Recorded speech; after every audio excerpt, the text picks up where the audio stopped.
안녕하세요. 대한민국의 알찬 방산 소식을 빠르고 정확하게 전달해드리는 한국필승TV입니다. 전 세계의 군비 경쟁이 심각해지고 있습니다.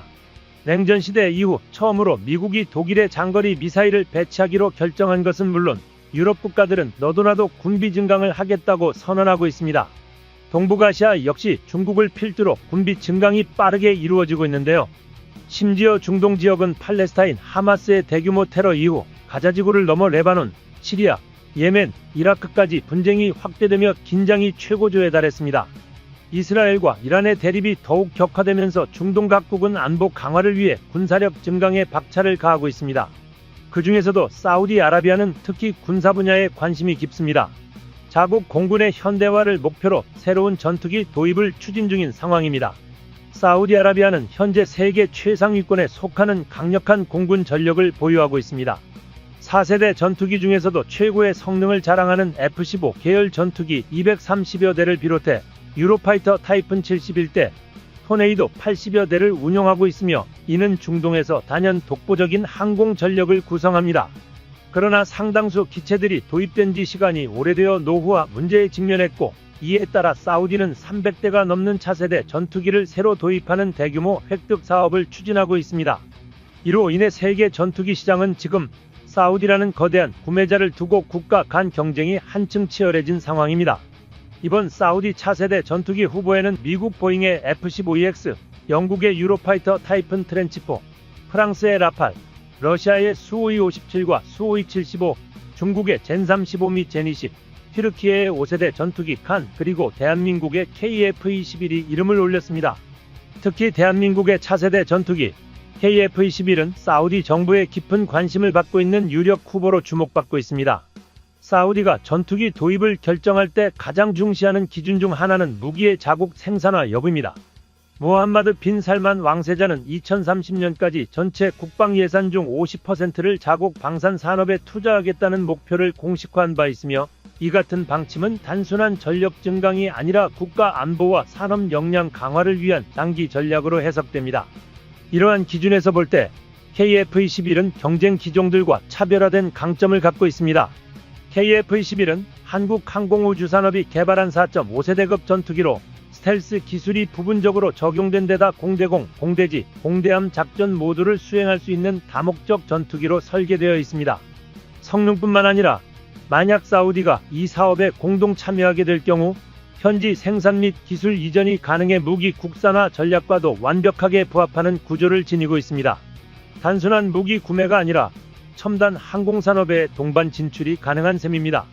반면 미국의 F-35A는 성능 면에서 최첨단 기술을 보유하고 있음에도 불구하고 수출 통제와 정치적 제약으로 인해 사우디의 실질적인 선택지로 작용하지 못하고 있습니다.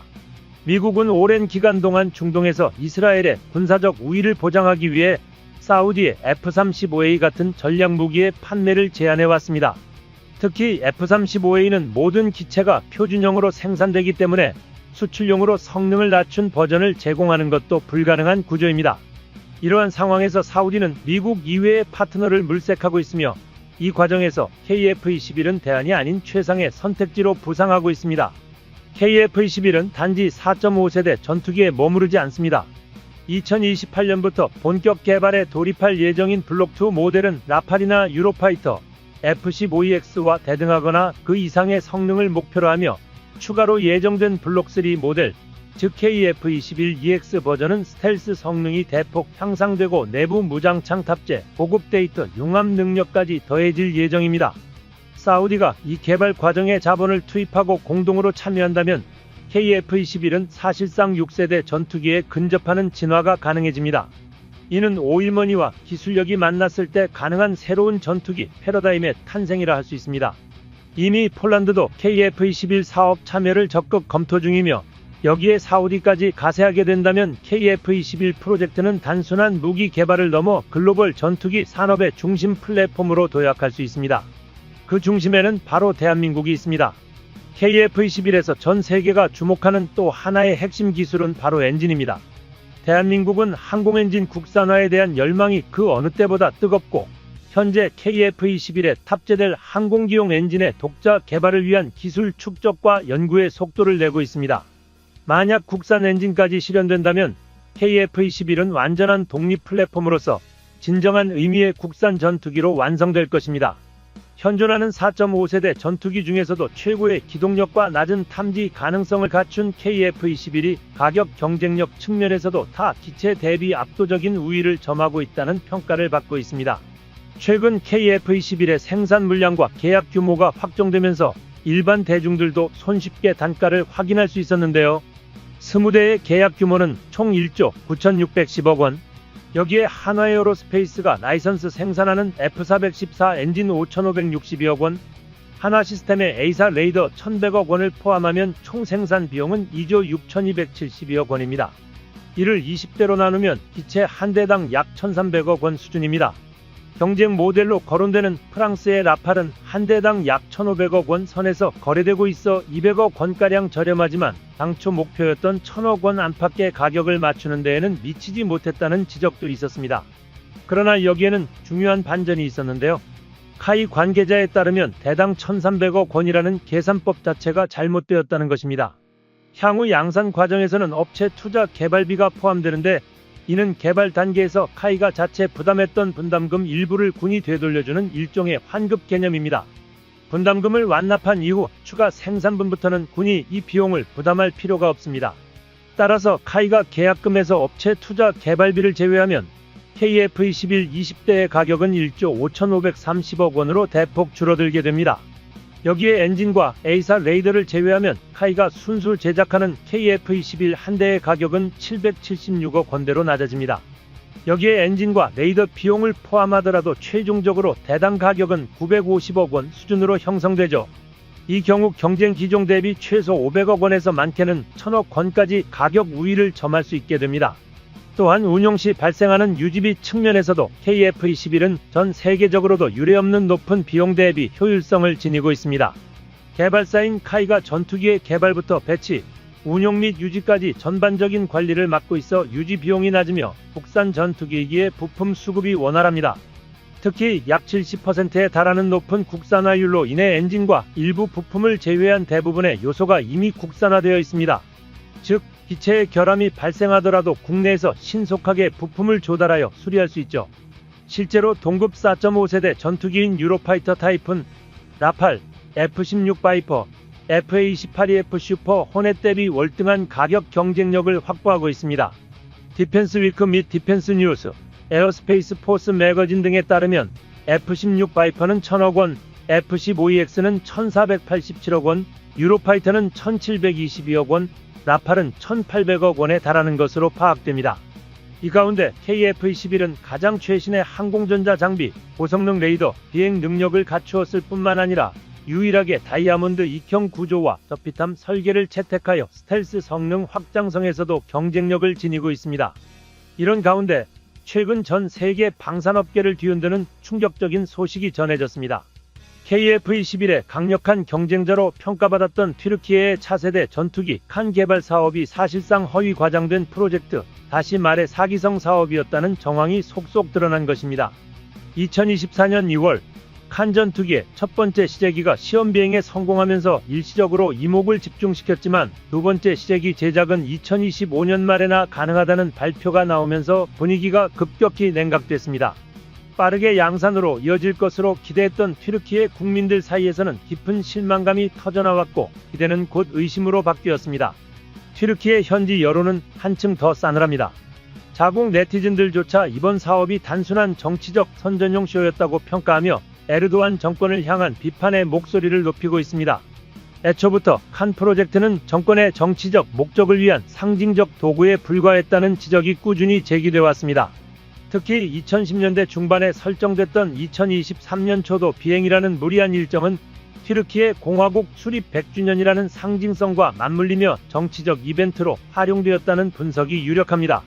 이와 같은 상황은 자연스레 대한민국의 차세대 전투기 KF-21 보라매와의 비교로 이어집니다. 대한민국은 말뿐이 아닌 실천으로 전투기 개발을 증명해왔습니다. KF-21은 시제기 1호기부터 6호기까지 심지어 복좌형 기체까지 포함하여 거의 한 달에 한 대꼴로 제작되는 속도를 자랑하며 이미 개발과 양산 초기 단계에 안정적으로 진입했습니다. 이와 같은 압도적인 성과 덕분에 KF-21에 대한 국제적 관심도 날로 높아지고 있으며 최근에는 말레이시아가 도입을 적극 검토 중인 것으로 알려졌습니다.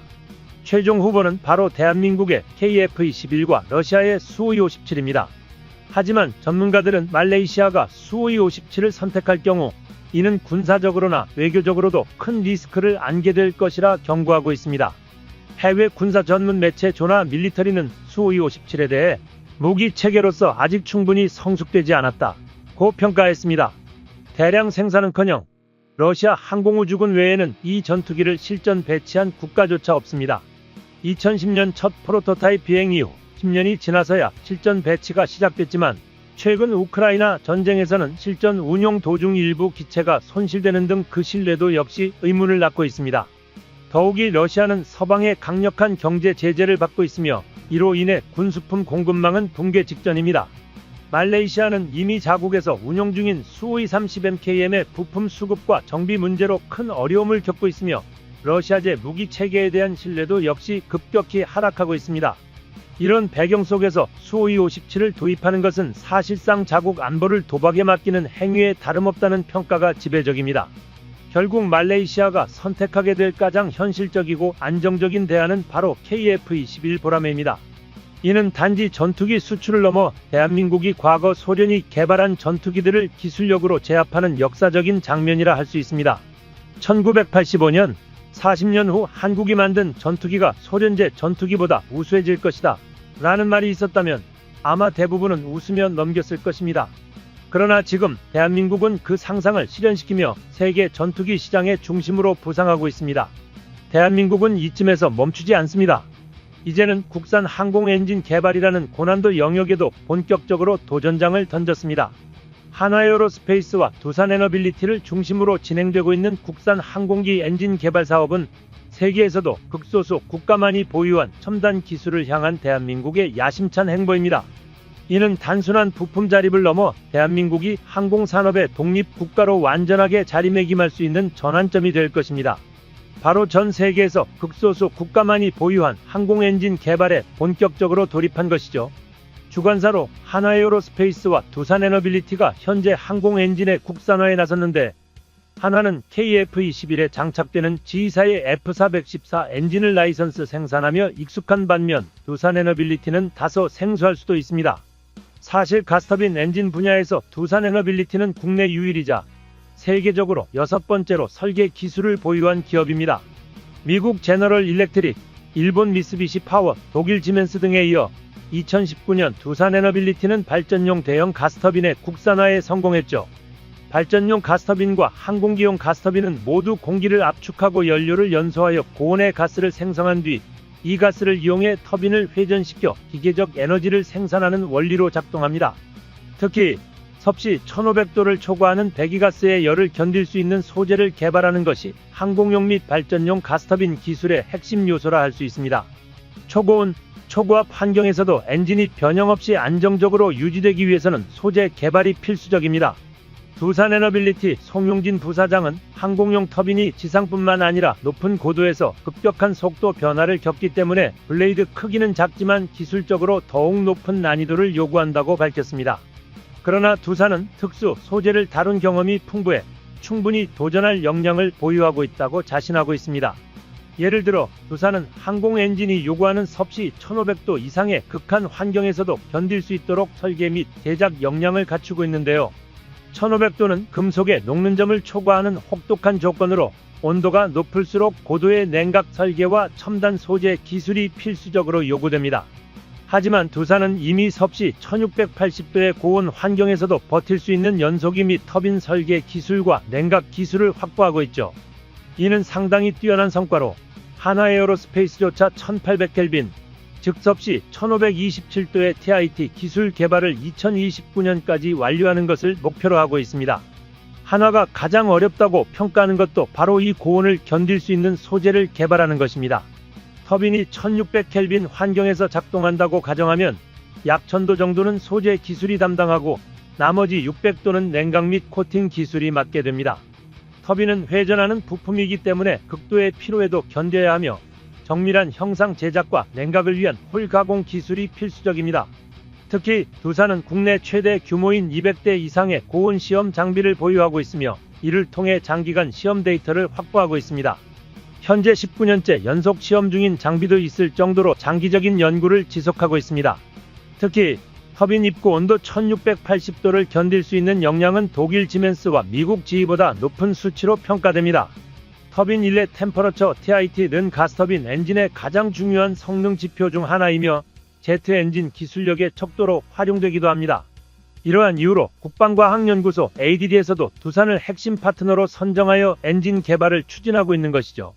최근 ADD에서 진행된 한국형 엔진 개발 사업 설명회에서도 두산과 한화의 프레젠테이션 결과 두산의 설계 능력과 한화의 생산 역량이 각각 높은 평가를 받았습니다. 여기서 중요한 점은 두산과 한화가 경쟁 관계가 아니라 한국형 엔진 개발을 위해 협력하는 동반자로 나선다는 것입니다. 특히 생산 부문에서는 두산이 핵심 중간재 역할을 맡아야 하기 때문에 한화와 두산의 협업은 필수적입니다. 대한민국은 자주국방을 실현하기 위한 중요한 기반을 마련하고 있습니다.